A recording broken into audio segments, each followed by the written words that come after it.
You've written a report recently on the impact of AI on employment over the next 20 or 25 years. Firstly, how would you define AI? Because in the book you talk about it being sort of one of the most overused and widely used phrases at the moment. How would Tony Blair define AI? Well, I mean, AI has got many different forms in a way, but essentially what it is the ability to accumulate large amounts of data and to make sense of that data. That's the basic artificial intelligence.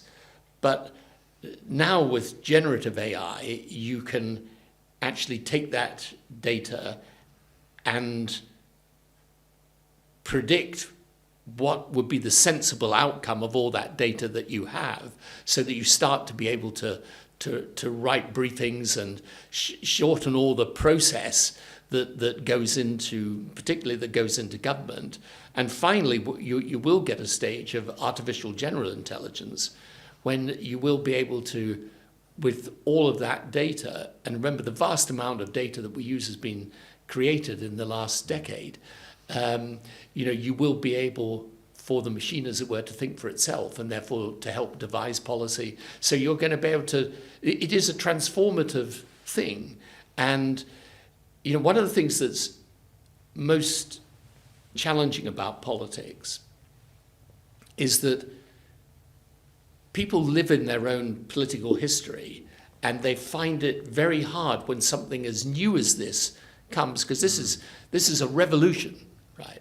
And I always say this is the 21st century equivalent of the Industrial Revolution. People find this in politics. I'm constantly having conversations with politicians saying this is the single biggest thing. Yeah. So the report that you've just mentioned on what is the employment impact of AI, I mean, it's going to be enormous, right?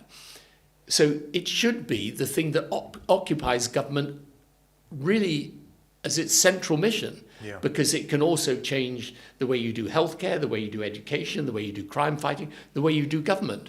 And it's going to transform the private sector. Now, if you sit, as I did just a couple of weeks ago, with a whole range of top CEOs from around the world, and I was at a conference, and I said to them, where would you place artificial intelligence in the top 3 of your priorities? And virtually all of them said the top. Yeah. Not in the top 3, the top. Right. So if you got and this was a broad range of private sector organizations, not just financial companies, but retail sector, tourism. If you've got them all saying that, it's a strange thing if you're going into government and it's kind of something amongst all the other things. Yeah. But why is it that governments aren't taking it as seriously? Because I think, as well, one of the things that's different about the AI revolution compared to the Industrial Revolution is that you could be just 3 or 4 electoral cycles away from this, sort of completely changing the economy, right? That is an incredibly quick change when you look at the grand sweep of history, etc. So why are governments not taking it more seriously? Well, they do in a... Look, the conversation I used to have with politicians 3 or 4 years ago were really almost like, I don't know what he's talking about. Why does he think this? I mean, he's been out of frontline politics for too long. Okay, so that was conversation then. Now it is, I get it. It's a really big thing. But you still have that. They struggle, I think, with how do you turn it into a political narrative? Yeah. So a lot of people say to me, but when we do focus groups, they talk about technology, they kind of, they look at you a bit blankly, or they're actually frightened by it. And I say to them that the first job of the politician is to work out what they really believe is happening in the real world and what the country needs in order to succeed. And the next stage is to work out how you turn it into a political narrative. But you can't, because something's difficult to define in political terms, or because, for example, which it doesn't really fit into right and left. Yeah. Right.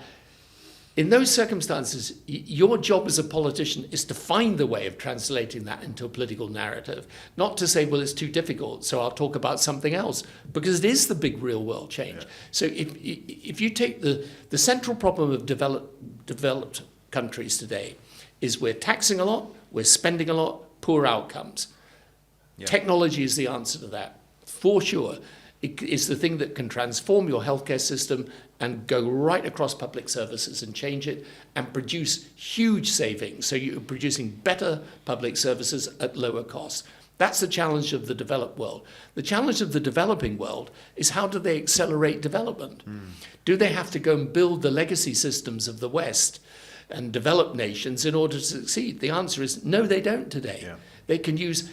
We'd never create the NHS in the way it operates at the moment if we had these technological tools available when the NHS was created. So this is why if we're in the serious business of politics, which is about affecting change for people, not just engage in politics in inverted commas, you've got to take this revolution.